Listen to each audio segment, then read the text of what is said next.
पाकिस्तान के मौलाना ने खाई भारत का साथ देने की कसम। अवैध प्रवासियों को ट्रंप क्यों बांट रहे 1000 अमेरिकी डॉलर। आसिम मुनीर ने जंग से पहले ही बता दिया पाकिस्तान का प्लान। भारत पाकिस्तान की जंग में किस तरफ हैं दुनिया के न्यूक्लियर देश। ट्रंप के एक और नए फैसले से सदमे में आई अमेरिकी सेना। नमस्कार, मेरा नाम है शालिनी और आप देख रहे हैं द न्यूज 15।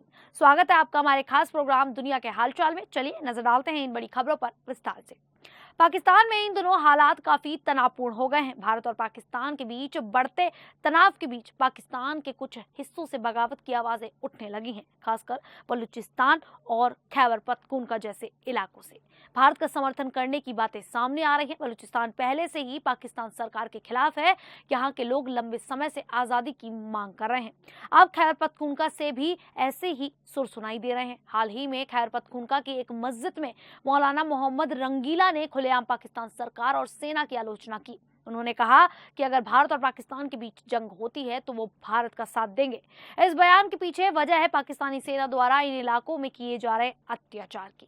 खैबर पख्तूनख्वा में तहरीके तालिबान पाकिस्तान का असर है और ये संगठन आए दिन पाकिस्तान सेना पर हमला करते हैं।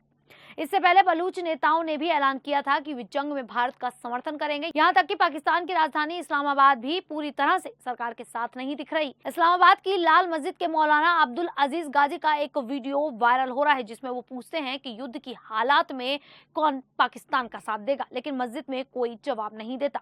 इन घटनाओं से साफ है कि पाकिस्तान में आंतरिक हालात बहुत खराब हैं और जनता नहीं चाहती कि जंग हो। अगर भारत और पाकिस्तान के बीच युद्ध होता है तो पाकिस्तान के टूटने की आशंका बढ़ सकती है, जैसे 1971 में हुआ था जब बांग्लादेश बना था। तो वहीं अमेरिका के राष्ट्रपति डोनाल्ड ट्रंप के प्रशासन ने अवैध प्रवासियों को स्वदेश लौटने के लिए एक नई योजना शुरू कर दी है। इस योजना के तहत अगर कोई प्रवासी खुद से अमेरिका छोड़ने का फैसला करता है तो सरकार उसे 1000 अमेरिकी डॉलर देगी। इसके साथ ही उसके सफर का खर्चा भी सरकार ही उठाएगी। ये घोषणा अमेरिका के गृह सुरक्षा विभाग ने की है।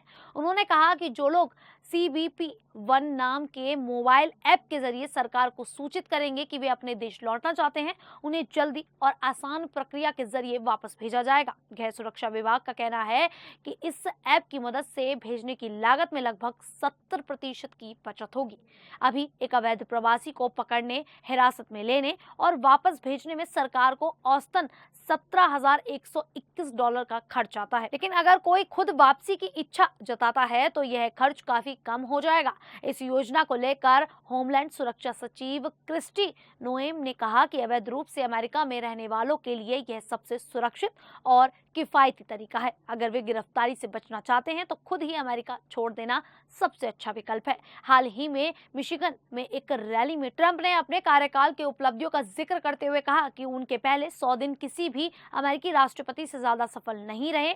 उन्होंने अवैध प्रवासियों को लेकर उठाए गए कदमों में अपनी बड़ी उपलब्धियां गिनाई। गौरतलब है कि ट्रंप प्रशासन शुरू से ही अवैध प्रवासियों पर सख्त रहा है। भारत समेत कई देशों के प्रवासियों को पहले भी अमेरिका से उनके देश भेजा जा चुका है। तो वहीं भारत और पाकिस्तान के बीच बढ़ते तनाव के बीच पाकिस्तान के सेना प्रमुख जनरल आसिम मुनीर ने एक बार फिर कड़ी भाषा में बयान दिया है। उन्होंने कहा कि अगर पाकिस्तान की संप्रभुता और क्षेत्रीय अखंडता का उल्लंघन किया गया तो पाकिस्तान अपनी पूरी ताकत से जवाब देगा। ये बयान उन्होंने बलूचिस्तान के प्रतिभागियों के साथ बातचीत के दौरान दिया।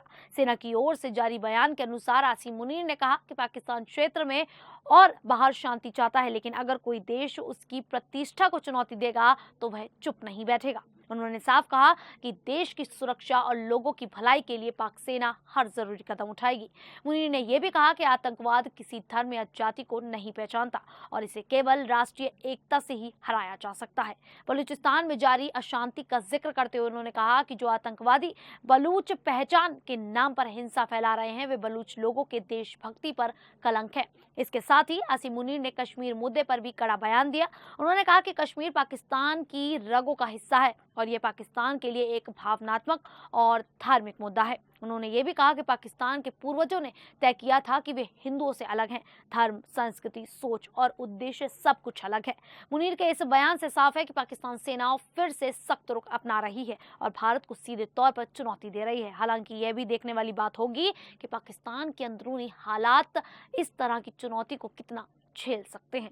तो वहीं भारत और पाकिस्तान के बीच जो बढ़ता तनाव है, ये केवल अब 2 देशों तक सीमित नहीं रहा। पहलगाम आतंकी हमले के बाद भारत सख्त कार्रवाई की तैयारी कर रहा है, जबकि पाकिस्तान इसे युद्ध की चेतावनी मान रहा है।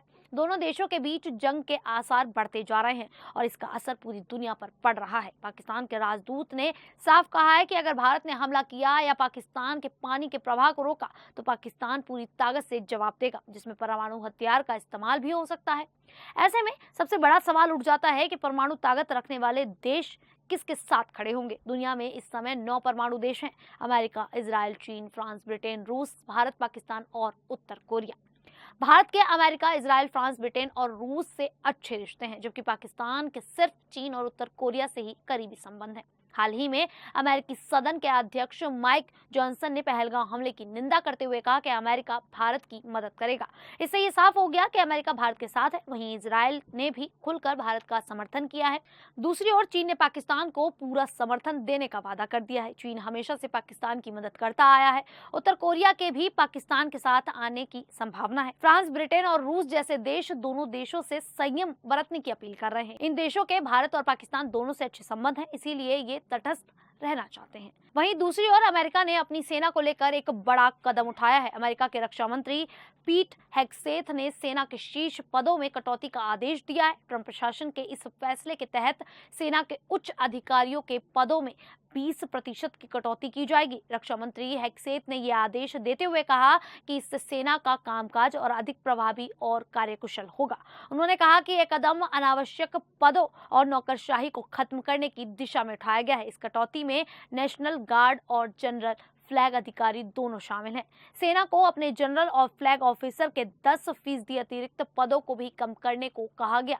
यह कदम ऐसे समय में उठाया गया जब पहले ही ट्रंप प्रशासन ने जॉइंट चीफ ऑफ स्टाफ के प्रमुख जनरल CQ ब्राउन जूनियर समेत 6 से अधिक वरिष्ठ अधिकारियों को हटा दिया था। हेग्सेथ ने पहले ही कहा था कि राष्ट्रपति ट्रंप चाहते हैं कि उनके आसपास सिर्फ काबिल और उनके नजरिए को अपनाने वाले लोग रहें। हालांकि इस कदम की आलोचना भी हो रही है। अमेरिकी प्रतिनिधि सभा के सदस्य सेठ मॉल्टन ने कहा है कि यह सेना को राजनीतिक बनाने की दिशा में उठाया गया एक खतरनाक कदम है। उनका मानना है कि इस तरह के फैसले सेना की स्वतंत्रता और निष्पक्षता को प्रभावित कर सकते हैं। हेग्सेथ ने अपने नोट में कहा कि इस फैसले का उद्देश्य सिर्फ सैन्य नेतृत्व को सरल और प्रभावी बनाना है, ताकि अनावश्यक पदों को खत्म कर सेना को बेहतर तरीके से संचालित किया जा सके। खैर, ट्रंप के इस फैसले को लेकर आप लोगों की क्या राय है, आप हमें कमेंट करके जरूर बताएगा। फिलहाल अभी के लिए इतना ही। फिर हाजिर होंगे ऐसे ही देश और दुनिया से जुड़ी बड़ी खबरों के साथ। तब तक के लिए देखते रहिए द न्यूज़ 15।